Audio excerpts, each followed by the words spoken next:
All right, let's dive right in. Have you ever stopped to think about how energy actually moves through an ecosystem?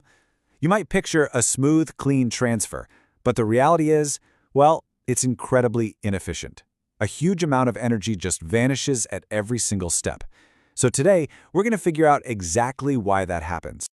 To really wrap our heads around this, let's start with a classic ecological puzzle. Why is a lion so much rarer than, say, the grass it's standing on? Or why are there so many more zebras than there are lions? The answer, as you've probably guessed, has everything to do with that leaky flow of energy. By the end of this, you'll see exactly why being at the top of the food chain is, by necessity, a pretty lonely place. Okay, so the best way to picture this whole thing, think of a leaky bucket. Imagine trying to pass water from one bucket to the next, and then to another. Every single time you pour, you're going to lose some, right? It just spills out. That is exactly what happens with energy in an ecosystem. Those spills happen every single time something gets eaten. It is never a 100% transfer. All right, let's track down the very first leak in our bucket. We call it consumption efficiency. And really, this is all about that very first bite, that moment one organism actually manages to eat another. This is the first hurdle that energy has to clear. So what exactly is consumption efficiency, or CE? It's actually a pretty simple idea. It's just a ratio. You look at all the food that's available at one level of the food chain, and then you just ask, what percentage of that actually gets eaten or ingested by the next level up? It's our first major bottleneck for energy transfer. And this is where it gets really interesting, because this number is wildly different depending on who's doing the eating. Just look at this chart. Carnivores, man, they are super effective, consuming a massive chunk of their available prey. But then you look at herbivores on land, your deer, your rabbits, and it's a totally different story. They only manage to eat a tiny, tiny fraction of all the plant life out there. Which, of course, leads to a huge question in ecology, one you've probably wondered about yourself. The world is green, right? There are plants absolutely everywhere. So why is so little of it actually getting eaten? Well, it turns out there are a few big reasons. First up, palatability. Not all plants are actually good to eat. Some just aren't nutritious. Second, and this is a big one, plants fight back. They're not just sitting there waiting to be a meal. They've got thorns, tough woody bits, even chemical toxins. And finally, sometimes the good stuff is just plain hard to reach.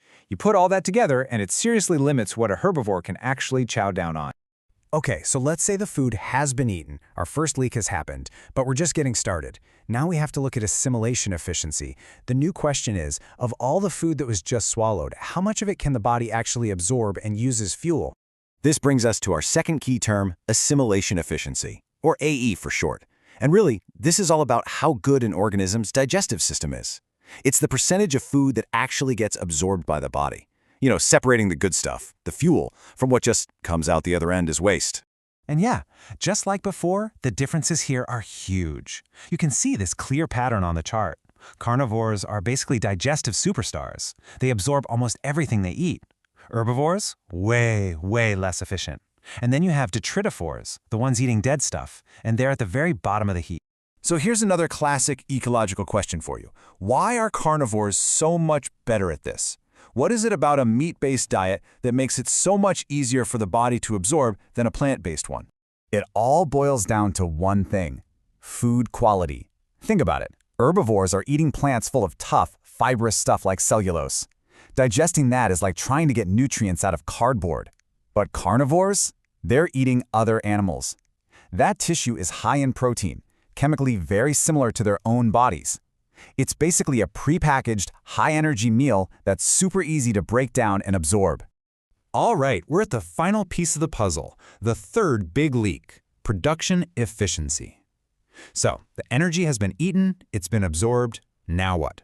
What does the body do with that energy? Does it use it to build more of itself, to grow?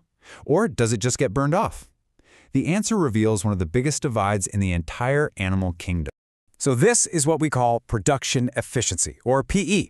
It's the fraction of all that absorbed energy that actually gets converted into new biomass. We're talking growth, making babies, that kind of thing. All the rest of that energy, it just gets burned up to run the body, mostly lost as heat. And this is where that big divide comes in. You've got two main strategies here. On one side, you have the endotherms. That's us, mammals, birds. We're warm-blooded, which means we burn a ton of energy just to keep our body temperature constant. On the other side, you have the ectotherms. Think fish, insects, reptiles. They're cold-blooded, meaning they get their heat from the outside world, like by basking in the sun. And the consequence of these two strategies? Wow, just look at this chart. It is staggering. Ectotherms are pretty good at this. They turn a solid 10 to 40% of the energy they absorb into more of themselves. But endotherms, look at that number, a measly 1 to 3%. From a purely making more body perspective, being warm-blooded is unbelievably inefficient. Which naturally leads us to ask, why? Why does being warm-blooded come with this massive, massive energy tax? Where is all that energy going? The answer is actually pretty simple. All that energy, more than 97% of it in fact, is basically just going up in smoke. It's being burned simply to generate heat, just to keep the body at a constant warm temperature.